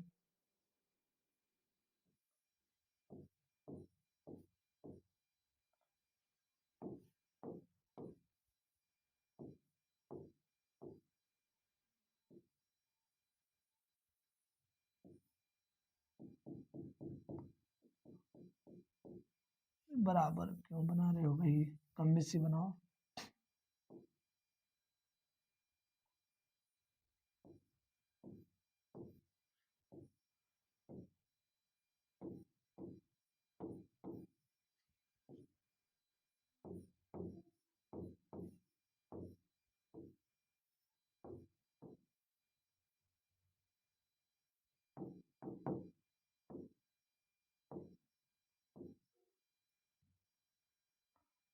यम, ये क्या रहेगा प्यारे बच्चों, यहाँ पर यम, इस वाले को यन कर देंगे। ए ट्रांसफार्मर का S1 सिरा, ए ट्रांसफार्मर का S2 सिरा। चित्र बना देखिए प्यारे बच्चों, क्रियाविधि ऊपर नीचे हो जाएगा चलेगा, लेकिन चित्र नहीं होना चाहिए, क्योंकि चित्र गड़बड़ हो जाएगा प्यारे बच्चों तो आपको नंबर मिलना मुश्किल हो जाएगा। ध्यान रखिएगा बातों को, ठीक है। इस तरह से इसका इनपुट होता है और इस तरह से इसका एसी करंट का आउटपुट होता है। अब ध्यान से देखिए, आपसे पूछा जाएगा पीएन संधि तरंग के दिष्टकारी पूर्ण तरंग दिष्टकारी की क्रियाविधि। तो ध्यान दीजिए क्रियाविधि में क्या है, बोलेंगे क्रियाविधि, ध्यान सुनिए प्यारे बच्चों। अब ध्यान दीजिए, जब करंट यहां से चलेगा तो ए प्लस होगा और ये क्या हो जाएगा माइनस, क्योंकि करंट ऐसे चलता है, एक बार ऐसे ऐसे ऐसे ऐसे चलता है। तो देखिए प्यारे बच्चों, करंट यहां से चला हुआ है, यहाँ पर आया हुआ है, यहाँ से चलेगा यहाँ पर आएगा, प्लस से चला माइनस में आया, प्लस से चला फिर माइनस में। फिर अब ध्यान दीजिएगा, फिर जब चलना स्टार्ट करेगा तो यहाँ से चला है फिर यहाँ आया, फिर जब यहाँ से चलना स्टार्ट करेगा तो क्या होगा, पहले पहले अर्ध चक्र में, बोलेंगे प्रत्यावर्ती धारा के पहले अर्ध चक्र में, क्या बोलेंगे, प्रत्यावर्ती धारा के पहले अर्ध चक्र में, प्रत्यावर्ती धारा के पहले अर्ध चक्र में ट्रांसफार्मर का S1 सिरा धनात्मक तथा S2 सिरा ऋणात्मक हो तो क्या बोलेंगे, बोलेंगे प्रत्यावर्ती धारा के पहले अर्धचक्र में ट्रांसफार्मर का S1 सिरा धनात्मक तथा S2 सिरा ऋणात्मक हो तो ध्यान रखिए बच्चों, पीएन संधि में, ये पीएन संधि है, पीएन का पी है और ये पीएन का यन है। जब पी पर प्लस होगा तो अग्रमिनत, और जब यही पीएन संधि के पी पर क्या होगा माइनस होगा तो पश्चाभिनत। प्यारे बच्चों ध्यान रखिएगा, तो ध्यान दीजिए, ट्रांसफार्मर का बोलेंगे प्रत्यावर्ती धारा के पहले अर्ध चक्र में ट्रांसफार्मर का S1 सिरा धनात्मक तथा S2 सिरा ऋणात्मक हो तो क्या होगा प्यारे बच्चों, हो तो प्यारे बच्चों संधि डायोड D1, ये D1 है और ये क्या है D2। बताइए संधि डायोड D1 क्या है, अग्रमिनत की पश्चाभिनत, संधि डायोड D1 के P पर क्या है प्लस, तो अग्रमिनत होगा। संधि डायोड D1 अग्रमिनत होता है जो परिपथ में धारा M से N की ओर प्रवाहित होने देता है, परंतु संधि डायोड D2 देखिए, परंतु संधि डायोड D2 के P पर क्या है माइनस, मतलब पश्चाभिनत, परंतु संधि डायोड D2 पश्चाभिनत होता है जो परिपथ में धारा M से N की ओर प्रवाहित नहीं होने देता है, ठीक है। ये हो गया बच्चों ट्रांसफार्मर का प्रत्यावर्ती धारा के पहले अर्ध चक्र में। अब दूसरे अर्ध चक्र में क्या बोलेंगे, ध्यान रखिए बच्चों, दूसरे अर्ध चक्र में देखिए प्लस है माइनस। अब दूसरा धारा यहां से यहां आया, फिर अब धारा यहां से यहां जाएगा, ऐसे आएगा फिर ऐसे जाता है फिर ऐसे आता है फिर ऐसे जाता है, यहां से धारा चला यहाँ आया, अब धारा यहां से चलेगा यहाँ जाएगा, जब धारा यहां से चलेगा तो यहाँ पर हो जाएगा प्लस और यहाँ हो जाएगा माइनस, दूसरे कंडीशन में। तो क्या बोलेंगे, प्रत्यावर्ती धारा के दूसरे अर्ध चक्र में, प्रत्यावर्ती धारा के दूसरे अर्ध चक्र में ट्रांसफार्मर का S1 सिरा ऋणात्मक तथा S2 सिरा धनात्मक। पहले का उल्टा करना है, पहले का क्रियाविधि याद होगा, दूसरे का उल्टा कर देंगे। बोलेंगे प्रत्यावर्ती धारा के दूसरे अर्ध चक्र में ट्रांसफार्मर का S1 सिरा ऋणात्मक तथा S2 सिरा धनात्मक हो तो पीएन संधि डायोड D1, पीएन संधि डायोड D1 अग्रभिन्नत होगा कि पश्चाभिन्नत, अब ही बताइएगा, अग्रभिन्नत होगा कि पश्चाभिन्नत, बताइएगा। पीएन संधि डायोड D1 के P पर क्या है, माइनस है, तो क्या होगा, पश्चाभिन्नत। बोलेंगे पीएन संधि डायोड D1 पश्चाभिन्नत होता है जो परिपथ में धारा N से N की ओर प्रवाहित, M से N की ओर प्रवाहित नहीं होने देता। परंतु पीएन संधि डायोड D2, देखिए पीएन संधि डायोड D2 के P पर क्या है, प्लस है, तो ये क्या होगा, अग्रभिन्नत। परंतु पीएन संधि डायोड D2 अग्रभिन्नत होता है जो परिपथ में धारा M से N की ओर प्रवाहित होने देता है। इस प्रकार धारा का क्या हो जाता है बच्चों, दिष्टीकरण हो जाता है। इस प्रकार धारा का क्या हो जाता है, दिष्टीकरण हो जाता है। तो क्या आप लोग पीएन संधि के पूर्ण तरंग दिष्टकारी में क्रिया विधि बोल सकते हैं, लिख सकते हैं, कोई समस्या तो नहीं प्यारे बच्चों। तो देखिए पीएन संधि के एक बात ध्यान रख लीजिए, अर्धचालक में केवल थियरी ज्यादातर आता है प्यारे बच्चों, तो थियरी केवल रट लीजिए। तो अर्धचालक में थियरी आप लिख कर आएंगे, हमारी गारंटी है, यदि आप अर्धचालक में थियरी अच्छे से पढ़े होंगे तो। ठीक है, तो क्या आपको समझ में आप पीएन संधि डायोड के पूर्ण तरंग दिष्टकारी की क्रिया विधि कैसे करनी है। पहले कंडीशन में आप बोलेंगे प्रत्यावर्ती धारा के पहले अर्ध चक्र में ट्रांसफार्मर का S1 सिरा क्या होगा, धनात्मक होगा, और S2 सिरा क्या होगा, ऋणात्मक होगा। ऋणात्मक होता है, ऋणात्मक हो तो पीएन संधि डायोड D1 अग्रभिन्नत होगा जो परिपथ में धारा M से N की ओर प्रवाहित होने देगा, परंतु पीएन संधि डायोड D2 पश्चाभिन्नत होगा जो परिपथ में धारा M से N की ओर प्रवाहित नहीं होने देता। ये पहले अर्ध चक्र की बात हो रही है। अब यही प्रत्यावर्ती धारा के दूसरे अर्ध चक्र में बोलना होता है, तो कैसे बोलेंगे, यहाँ पे लिखेंगे क्या बार बच्चों, यहाँ पे लिख देंगे माइनस, यहाँ पे लिख देंगे प्लस। बोलेंगे प्रत्यावर्ती धारा के दूसरे अर्ध चक्र में ट्रांसफार्मर का S1 सिरा ऋणात्मक तथा S2 सिरा धनात्मक हो तो, अब समझ गए कौन अग्रभिन्नत होगा कौन पश्चाभिन्नत होगा। संधि डायोड धनात्मक हो तो पीएन संधि डायोड D1 पश्चाभिन्नत होता है जो परिपथ में धारा M से N की ओर प्रवाहित नहीं होने देता, परंतु पीएन संधि डायोड D2 अग्रभिन्नत होता है जो परिपथ में धारा M से N की ओर प्रवाहित होने देता है। और इसी प्रकार से धारा का क्या हो जाता है बच्चों, दिष्टीकरण। तो मैं पहले अर्ध चक्र वाली बात लिखा हूं, इसको आप लिख लेंगे, तो दूसरे अर्ध चक्र वाली जब बात लिखेंगे तो इसका जस्ट पूरा उल्टा कर देंगे, तो आपका दूसरा अर्ध चक्र वाला भी क्रिया विधि कंफर्म हो जाएगा। ठीक है आप लोग इतने का स्क्रीनशॉट लें प्यारे बच्चों, उम्मीद है कि आप लोग इतने का स्क्रीनशॉट ले लिए होंगे। तो प्यारे बच्चों मैं जितना आप लोगों को ये 10 प्रश्न 5 नंबर वाले बताया हूं, तो आपके सेट पेपर में प्यारे बच्चों कम से कम 4 से 5 नंबर बनेंगे, ध्यान रखिएगा हमारी बात। तो ये वीडियो देखना ना भूलें, अपने सभी दोस्तों में शेयर कर दीजिए कि 5 नंबर वाले जो प्रश्न आएंगे इसी लेक्चर से आने वाले हैं। ठीक है प्यारे बच्चों, तो आप लोगों का उम्मीद है कि आप इस लेक्चर को देखने के बाद आप खुश हो जाएंगे और आपकी तैयारी जबरदस्त हो जाएगी और आपका फिजिक्स से डर हो खत्म हो जाएगा और आपका फिजिक्स का लास्ट पेपर है प्यारे बच्चों, उम्मीद है कि आपका लास्ट पेपर और ही अच्छा जाएगा। ठीक है, तो प्यारे बच्चों आज के लिए इतना ही, तब तक के लिए ओके बाय, थैंक यू, जय हिंद।